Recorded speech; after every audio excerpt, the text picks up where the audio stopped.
Very Dazzly here, and today I'm going to read to you one of my COVID stories. I wrote it in the fall, was inspired by a friend whose nickname is Shejo. Shejo and I take many walks. We talk about life, optimism, growth mindset, staying positive in the face of challenges, and our love of unicorns. So here we go. I'll begin the read. Shejo by Mary Catherine Rolston.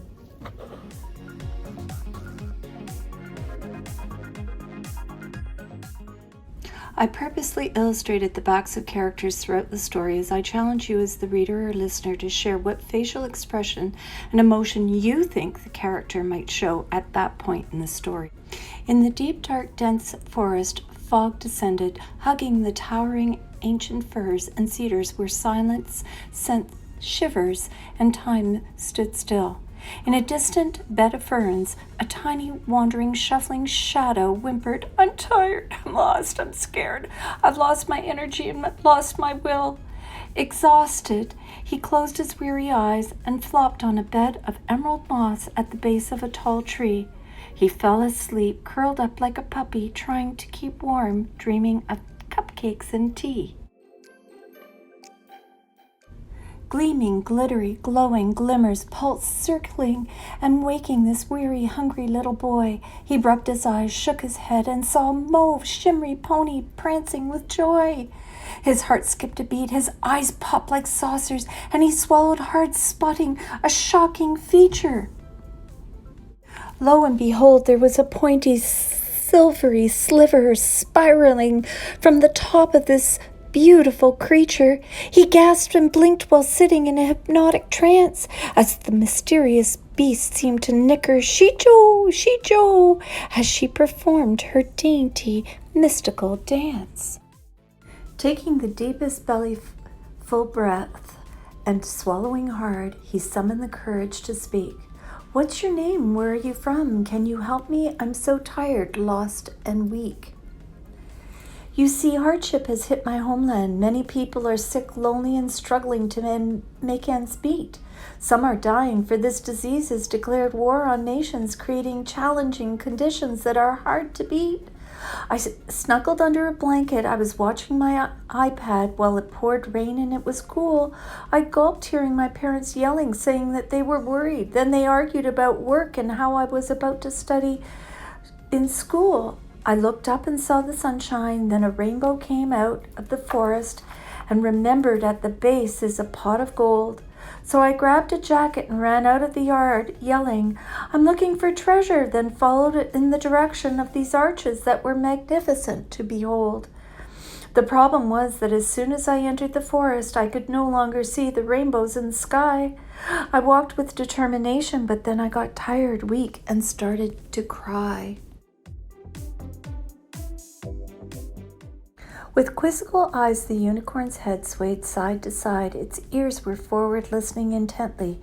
Seconds later, it sauntered close, bowed its head, then rubbed its snout on his arm so gently. The cool breeze blew through her mane with shimmery threads. She softly nickered, "Shejo, Shejo," so enthralling that it would turn any head. Then the magical creature crouched to the ground, its head motioned to its back, which seemed to glow. The boy said, "Oh, beautiful being, I think you want me to hop on your back?" He crawled over and slid his leg over so slow. "I've heard of unicorns and myths and legends of the past, but never thought that they were true. Maybe you can take me home. I lost my way, and now my return home is long overdue." His head caressed the silky mane, while his arms stroked the muscular swan neck of this majestic four-legged mare. Gracefully rising as her forehead horn shone, she pointed it forward, nodding and neighing, "Shejo, Shejo, Shejo," galloping out of the forest, winds blowing the boy's hair. The boy looked back at the bed of emerald moss, noticing a gleaming rainbow-colored mound. Sighing, he whispered to himself, "Oh no, did I miss the rainbow?" But it was quickly distracted by a wind chime sound.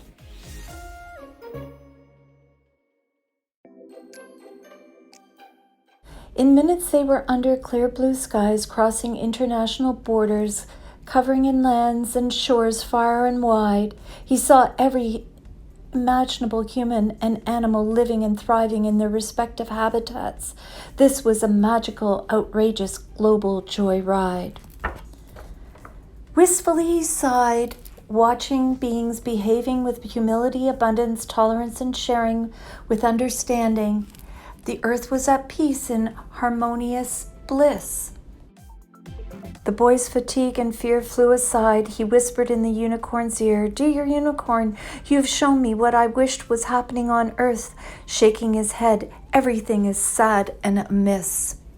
In a flash, they approached the boy's backyard where many people were walking, shouting his name, and his mom and dad were crying, arms around each other in an embrace. The boy panicked and shouted, "Mom and Dad, it's me, I'm back." A smile replaced each shocked face.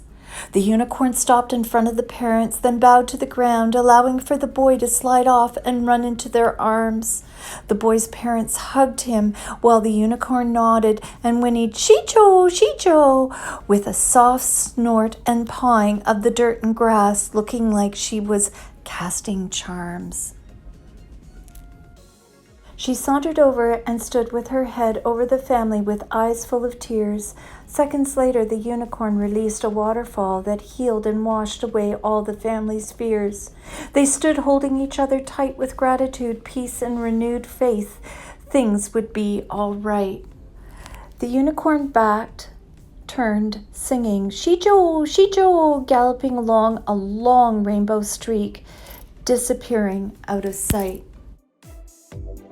Turning to walk home, the boy shouted, "Look, be careful, don't step back. There's at the rainbow base, a multicolored mound glimmered on the soil, lumpy, brown, and black."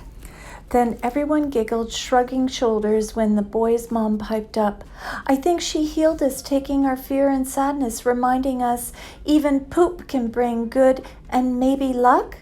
His dad nodded, "Yeah, I guess it's all about seeing beyond the poop, being resilient, hopeful, and mindfully awestruck."